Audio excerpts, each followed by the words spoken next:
Hey guys, it's Jacqueline Ryder here, PJ Mortgage, making mortgage simple as what? A peanut butter and jelly sandwich. Nice, I like that.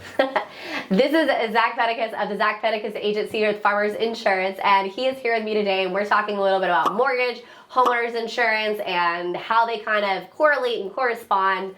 So a big factor that I get asked all the time is, how much is my insurance going to be, Zach? What's it going to cost me? That is a wonderful question, and I wish I could just give you a flat number, but there's a lot of different. You can't? Surprisingly, no. Every situation is different. That's why I like to get people on the phone and be able to talk through things with them, so then they understand what coverages they're getting and how they're covered, so that we make sure that we find a plan that fits their budget, fits their needs, and in the event of a loss has them covered properly, so that then they're not going to blow their budget on a extremely high deductible. So there's a lot of factors that go into it. It can be age of your age of the home, the finishes of your home, the zip code that you're in. Your credit rating does also factor into it.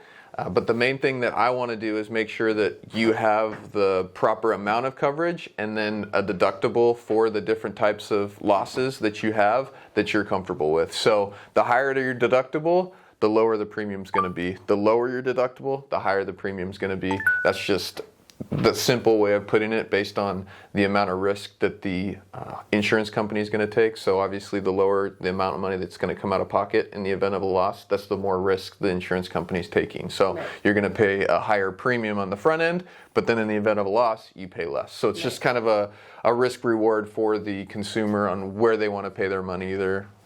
If you watch any of my other videos, you know that a lot of times people believe that like the industry is like Zach and I work in, that they're like behind the scenes trying to make it difficult for you. They're not. All that's happening is this is a mathematical equation. So there's math people behind the scenes, and what they're doing is they're factoring in all the different risk factors. And that is how they are coming up with all the different algorithms for price and all of these different avenues. As far as the mortgage side goes, we do have some requirements, like as in you can't just like have some crazy like 10% deductible. I don't even think that's offered, but you know, just hypothetically speaking, you can't have some crazy blown out 10% deductible or something like that.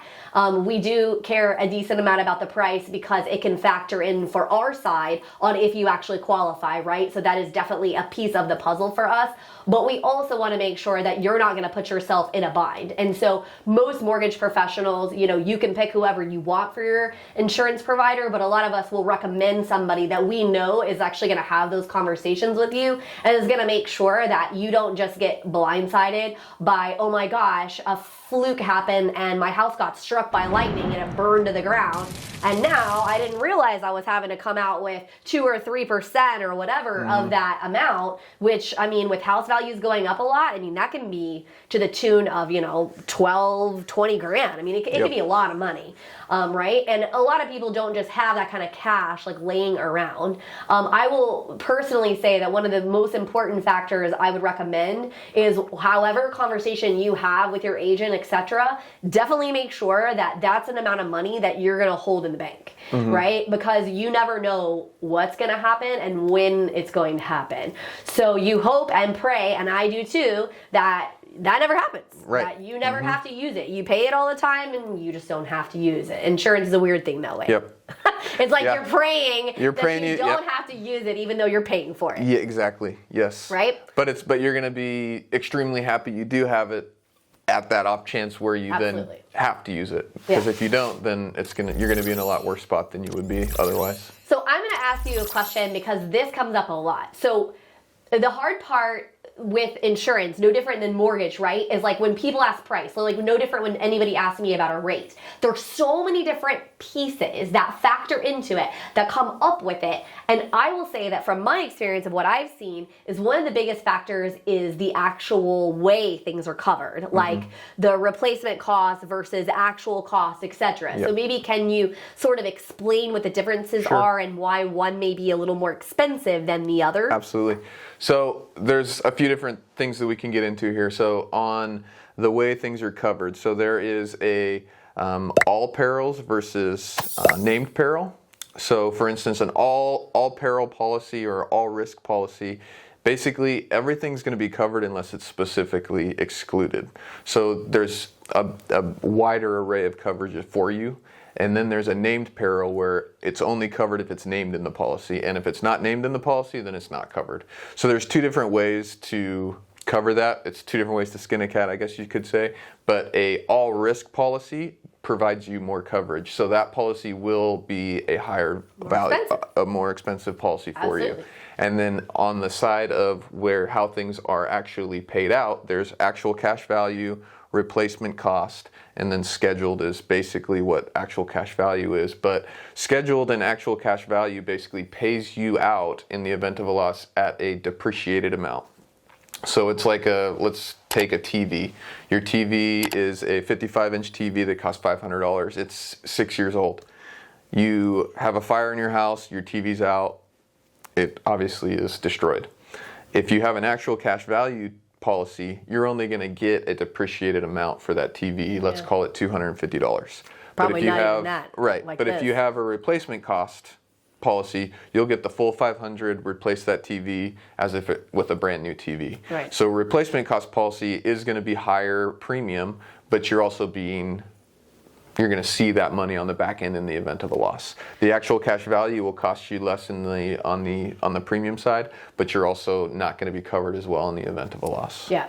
So this is why we talk a lot about seeking out a true professional, because we see on our side, and just so you know, I actually used to work in property and casualty insurance, like basically what Zach does. That was actually my very first job out of college. So I had to do all that licensing and kind of saw inside. I mean, we get policies and quotes in all the time, and I highly recommend people talk to somebody because they don't realize what they're getting themselves into. And again, it sounds great on its face because it's cheaper. They're like, great, right? And if that's the decision that you make to go the cheaper route because you made it knowingly, like you knew that it was going to be that depreciated TV amount, right? Then there's nothing wrong with that, right? Different strokes for different folks. Everybody has their own personal opinion, right? I mean, my opinion and my husband's opinion aren't always even the same, right? And that's fine. Just make sure whatever decision you make it knowingly, and you're educating yourself on the decision. So, that's why there's professionals like Zach, we're going to explain to you, okay, so I think this is the best route for you, here's why. And most people, I would argue, the depreciated value one is not the right one. They should go the other route. Correct. Because most people aren't going to want, oh, hey, now I'm going to have to sink in a bunch of extra money. I mean, I just lost my whole house, and now not only do I have to replace this and that and whatever, I also have to chunk out my deductible, and I have to put money on top to get myself back to the life I once had. Exactly, because in that loss, you're already, like Jacqueline said, you're going to be paying out your deductible, and we obviously hope that we don't have a catastrophic loss. But in the event of a catastrophic loss, yeah, you probably were fine with the TV that was 6 years old. It still worked. But you can't get that same TV back for that amount. So that's why the replacement cost is going to be more beneficial for you. And that's broad scale for all the contents of your home. Yeah, exactly. Well, and I mean, guys, Zach was a firefighter in his previous life. And I mean, he can tell you, everybody prays that it doesn't happen to them. We all do. Like every single client that I've ever talked to, I don't want anything bad to happen to them. But it's no different than when we pick life insurance. We pick life insurance praying. We never need to use it. But what happens if something horrible happens to one of us, right? You want to make sure that you and your family are taken care of and that they're good. So we want to make sure that the insurance policies that we're picking, that we're not just looking only at the cost. The cost is super important. Totally understand that, especially in the economy that we're in, where everyone's trying to save a buck. Just make sure that whatever decisions you're making and choices you're making, that you're sort of offsetting that with the mindset of, okay, if I cut this, then this is what's going to be the potential consequence of your action on that front. Absolutely. It's the give and the take, and having more information is always better. So that's why I like to provide that for people. And in the event that somebody prefers to have that lower coverage, that's great. As long as they are aware of it, that's perfectly fine. If you're fine with having that lower coverage and you know that you have the money set aside in the event of that loss, and you just want to make sure you have the big things covered, that's great. But I just want to make sure that you know that. And in the event that you have this policy and you give it to your mortgage professional and you don't know what's going on, and then you have a loss, I don't want to see you in that situation. Right. Well, and in a previous video, if you haven't watched it, you should go back and watch it. There is an instance where Zach is talking about a gentleman that when he was a firefighter, he came to this guy's house and it was a total loss. right? It was a very unfortunate situation, and the man did not have homeowners insurance. Wouldn't it have been better for him to have a policy that at least covered the dwelling, right? Maybe the man could have afforded to replace his contents, like, you know, whatever he had there, and maybe it wasn't worth a lot of money, or maybe it was. Right. But maybe he has enough money. There's plenty of people that have got a lot of cash in the bank, and good for them, right? So they don't care about their personal property. But at least the house itself, very few people want to self-fund their own insurance from that respect, because Absolutely. it's a pretty big asset. Big time. Absolutely. And if you do have that loss, it's devastating. Right. And so Yeah, you don't want to have to start from yeah, like scratch. Like, 100%. And it all comes down to every situation is different, but having all the information is 100% key. right. And that's why we're doing videos like this. So please definitely, if you like this, subscribe, share it with your friends, tell people about it. Our goal here is to just make sure that you got the appropriate information and that we can help you.